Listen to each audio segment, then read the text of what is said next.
Hey! Tambala na!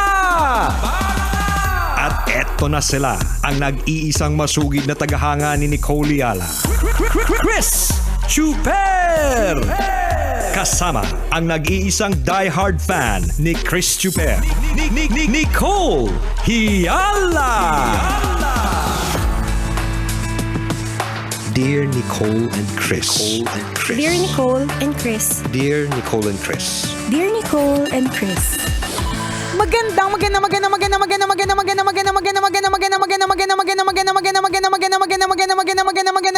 tanghali, mga tambalanisto.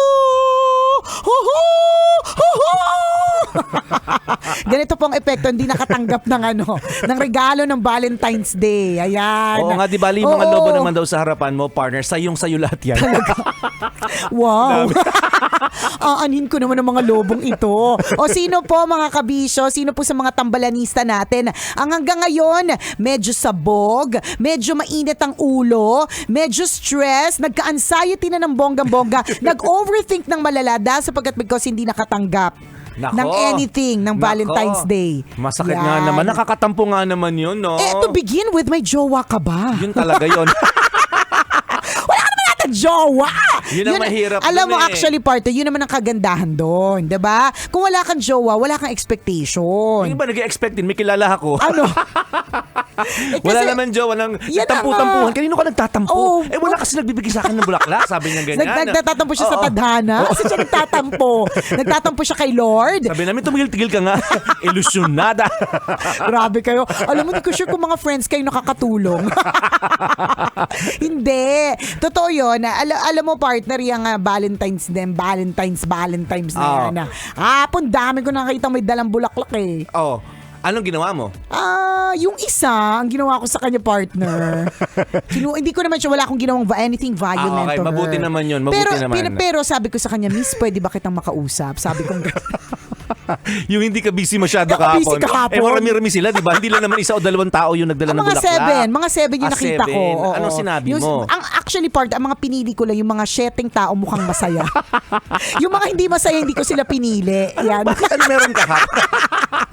Anong kinain mo kahapon? Wala nga eh. Sino bang nakausap mo kahapon? Bakit ganyan Ikaw lang naman nakausap ko kahapon. Huwag ka nalapit sa mga kagaya ko, sa mga impluensya. Hindi yung isa kinausap ko ganito. Hindi ako naging violent sa kanya kasi hindi naman ako bitter. Ang sinabi ko lang sa kanya ganito, ate, alam mo, ganyan-ganyan din ako dati. Ganyang edad mo. Nakakatanggap ako ng bulaklak, ganyan. Tapos masayang-masaya ako, ganon. Ang hindi ko alam, mas malaki yung bulaklak na binigay dun sa kaiba. Si ate, partner, sinungal-ngal ako. Hindi naman ako nagulat. Hindi, may mga sabi niya, anong pake mo? Hindi kita kaano-ano, hindi rin kita kilala. Actually, partner, anong pake mo? Ako nga yung kabet. Nakakalurke. Hindi, pero may mga taong affected dahil sapagkat because hindi nakatanggap ng anything. Meron kasi tayo isang tambalanisa na ganyan. Sabi niya, Dear Nicole and Chris, tambalanisan niyo po ako grabe since 2006. Nung sinabi po ninyo nalilipat kayo ng tanghali, medyo mahirap for me pero sunod pa rin ako sa tanghali. Anyway, isa po akong misis na nalulungkot kasi wala man lang kahit ano yung mister ko para sa akin ng Valentine's Day.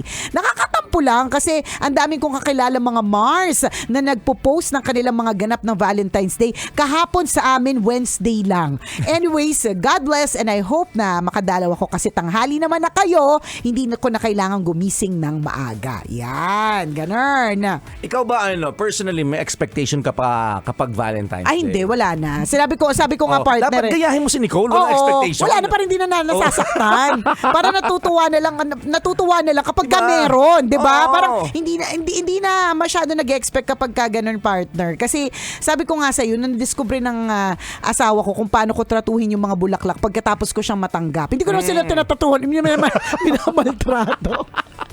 Ayusin mo medyo Pangit! Minsan kasi either kami yung malabong kausap o malabo yung sinasabi mo. Para may pagmamaltratong naganap, di ba? Ano ginawa mo sa bulaklak ulit? Hindi. Ano yung sabi ko? Rephrase. Rephrase yan.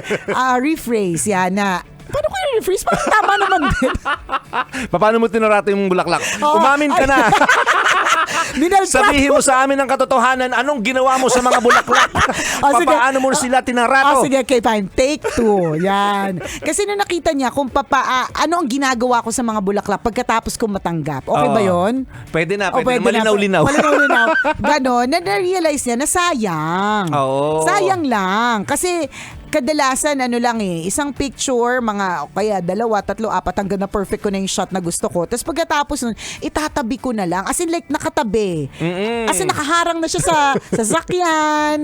O kaya wala. naman yung mga bulaklak. O di naman Sabi kaya. niya, pinafront nyo lang kami. Sa true. Pagkatapos nyo kaming gamitin, lalapastanganin nyo kami. Ganon nyo minaltrato ang mga bulaklak diba? kahapon. May mga ganon na parang pagkatapos, wala na ako masyadong ginagawa sa kanya. So dahil hindi kasi ako part of, may mga iba kasi yung parang tatanggalin pa isa-isa, lalagay sa florera, mga ganong florera, luma. May mga ganon na mga palagay pa sa flower vase, ganyan, tapos patatagalin. May mga ganon. Hindi ako ganon eh. Kaya simula noon, wag na lang, na lang ako. Alam mo, part of, bigyan ako ng isang bouquet ng fishball.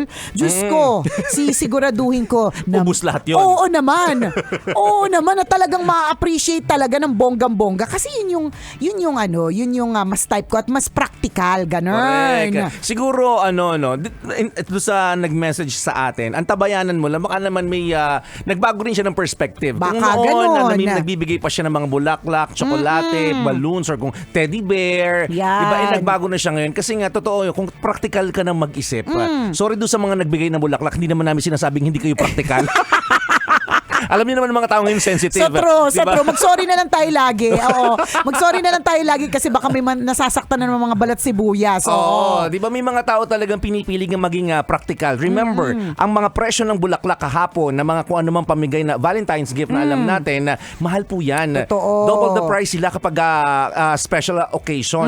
So in this case, yung isang tawag dito, piraso Isang ng stem, bulaklak ay nagkakahalaga ng 150, pinakamababa. Nag-research ako, partner. Isang piraso lang yun. Pwede kong pitasin yun ng libre. Diba? Pero kahapon ang presyohan yan, 150. Okay. Hindi pa yun parang yung magandang klase na mahabang-mahaba. Malungkot-lungkot na nga siya. Malungkot pa na. Yung 150 na one stem na rose, malungkot. Siyempre, hindi ka magbibigay ng isang piraso lang. Pakabog ka eh. Correct. Siyempre, gusto mo, ipopost yun ng jowa mo. Diba? Iyayabang niya yun sa social media. So, kailangan maganda yung bigayan. Kasalanan talaga to ng social media. Lahat na nangyayari sa buhay natin, kasalanan talaga ng social Correct. media. Kaya nagkakaroon ng mga inggitan kaya na-develop ng tingnan mo. insecurity, Ay, may anxiety. usapan tayo ngayon eh. Kaya nga. Tapos, Siyempre, hindi ka magbibigay ng isa lang. Gusto mo Correct. bouquet. Magkano ang isang bouquet? 2,000 for example. Sinerch mo yes, din. Oo. maganda-ganda na yung 2,000. Pero siyempre, gusto mo mas bongga pa. Kasi ayaw mong kawawa yung girlfriend mo eh. Oo, syempre Diba? you want to give them the best to the girlfriend. Ipagpalagay average, gumagastos marami sa mga lalaki kahapon na gumastos ng 3,000 pesos halaga ng bulaklak. Imagine, 3,000 pesos. 3,000. Ilang oras na sa yun? Saan ba? Extended. Ilang oras na ba yung saan? Saan May ba? extension na nga yun eh.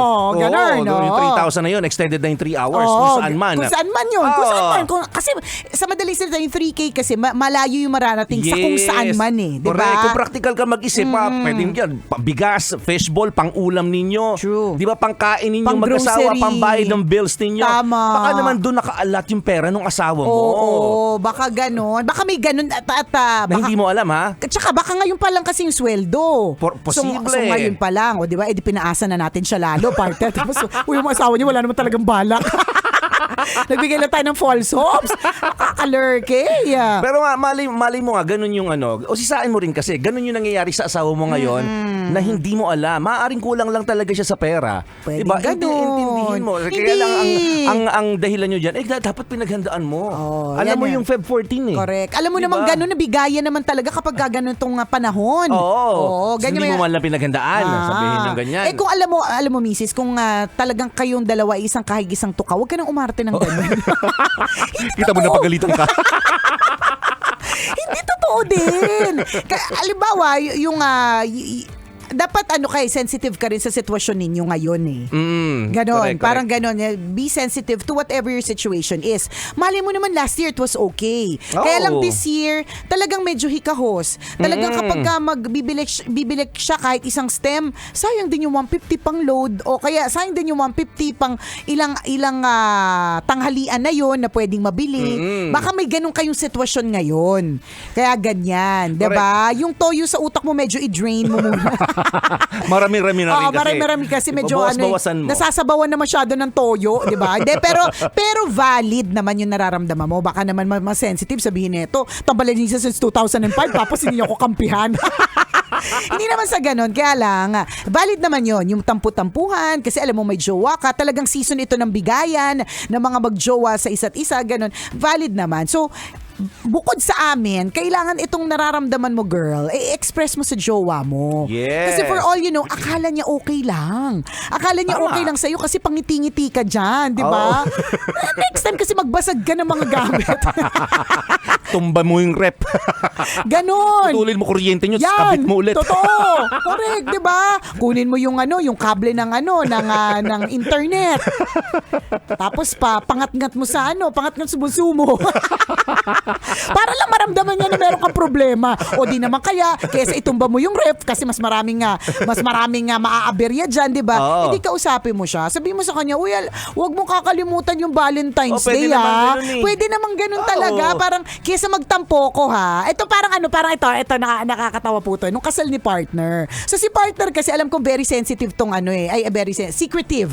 Oo. Ako pala yung sensitive. Ikaw pala yung Medyo nalito ka sa Medyo sa bandang yun. nalito ako sa mga personalidad. Inisip ko rin.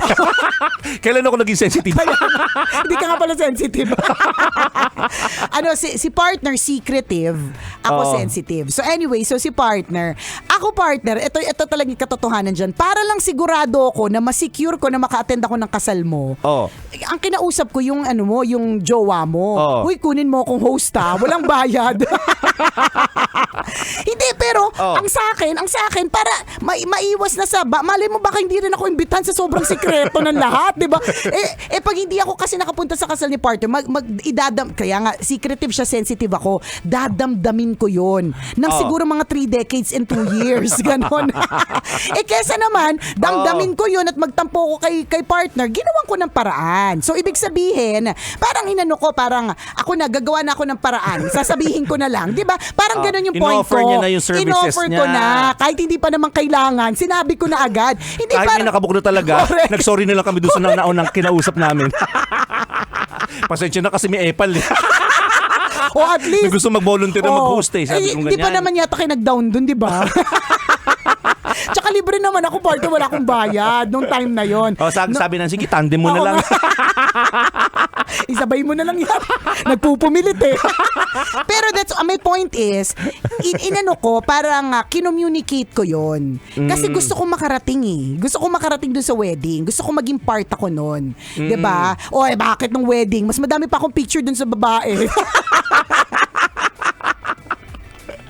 Hindi ko rin napansin yun. Hindi mo napansin? Hindi ko napansin. Puro Kasi ako! naman ako gumawa nun eh. Puro ako. Sabi ko, ano ba to? Kami ba yung kinasal?